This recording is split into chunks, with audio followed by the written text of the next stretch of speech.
बंधुओं, कहा जाता है गुरु के बिना जीवन शुरू नहीं होता है। जाको सद्गुरु ना मिला, व्याकुल दहु दिस धाय, आँख न सूझे बावरा, घर जरे घूर बुझाए।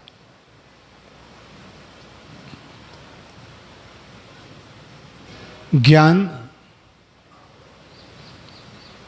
प्राप्त करना, वो भी गुरु के सानिध्य में, परम सौभाग्य की बात कही जाती है। सचमुच यदि हमारे जीवन में गुरु नहीं मिलते, गुरु का सानिध्य नहीं मिलता, उसका प्रभाव, उनका आशीर्वाद, उनका वरदान, उनकी कृपा दृष्टि हमारे जीवन में इतना है, तभी हमारा जीवन कुछ जीवन जैसा लग रहा है। जिन लोगों के जीवन में गुरु नहीं मिले हैं, वो गुरु से वंचित है, आत्मज्ञान से वंचित है, उनको जीवन को देख लीजिए, उनका जीवन कैसा है। दुर्व्यसन से, फैशन से, अंधविश्वास से, अज्ञान से और संसार के विकारों में कितना उलझा हुआ है।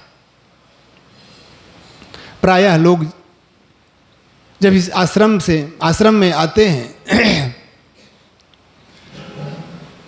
वो लोग जो गृहस्थ जीवन में प्रवेश कर चुके हैं, चाहे वो स्त्री हो चाहे वो पुरुष हो, जब संतों के ज्ञान, गुरुजी के ज्ञान सुनते हैं, तब अधिकतम लोग कहते हैं, साहब यदि हमें पहला ऐसा ज्ञान मिल जाता तो हम संसार में नहीं पड़ते हैं। उनका अनुभव है, आज मिल रहा है, आज संतों का सानिध्य मिला हुआ है, गुरु ज्ञान मिला हुआ है। यदि ये ज्ञान पहले से मिलता तो हमारा जीवन कुछ और होता। आज तक हम सब अज्ञान के कुएं में पड़े रहे,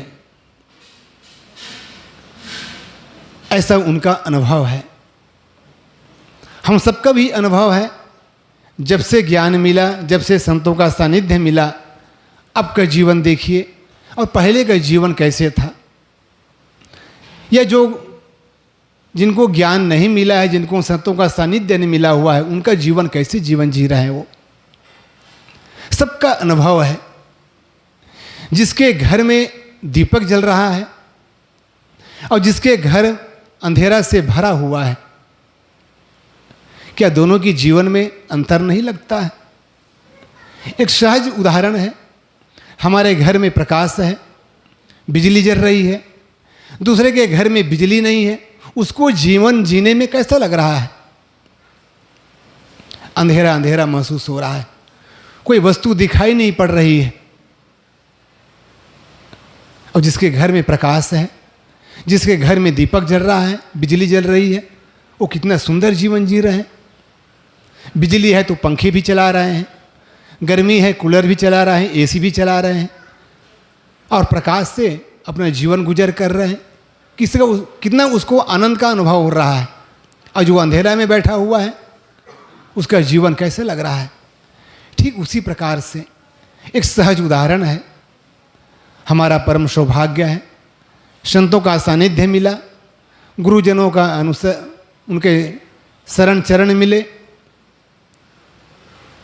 यदि ये ना मिलता तो आज हम भी उन्हीं लोगों की तरह दर दर भटकते, व्यसन, फैशन और अंधविश्वास और कितने प्रकार के गलत धारणाओं में पड़ के हम भी दर दर ठोकर खाते होते।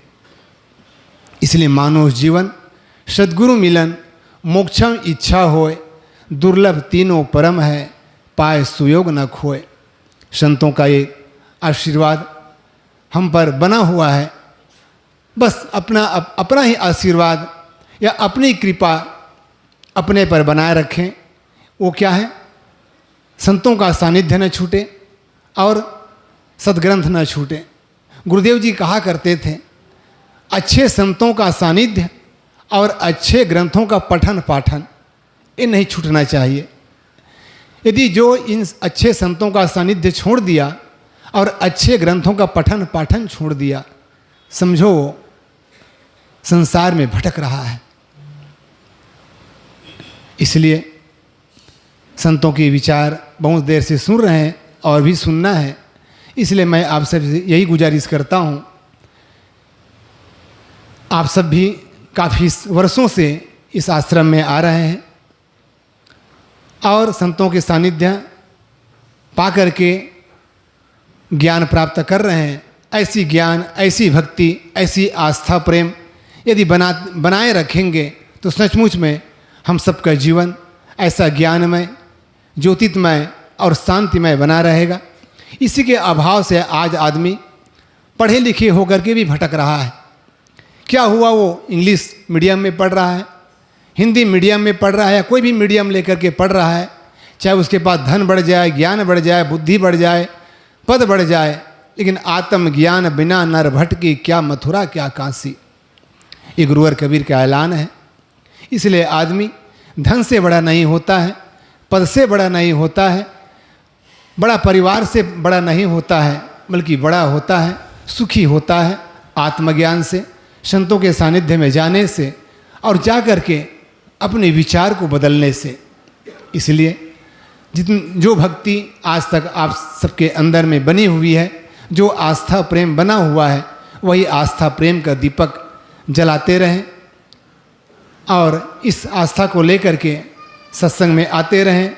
अपने आने वाले भविष्य को, अपने बाल बच्चों को भी लाते रहें, तो सचमुच में हमारा जीवन कुछ और रहेगा, हमारा जीवन में कुछ और चांद बना रहेगा। इसलिए ये आशाएं, ये कामनाएं हम सबके दिल में जगता रहे, जलता रहे, ये आप सबसे मैं अपेक्षा करता हूँ। ज़्यादा न कहते हुए मैं अपने वाणी को विराम देता हूँ। बोलो सद्गुरु कबीर साहेब की जय। सद्गुरु अभिलाष साहेब।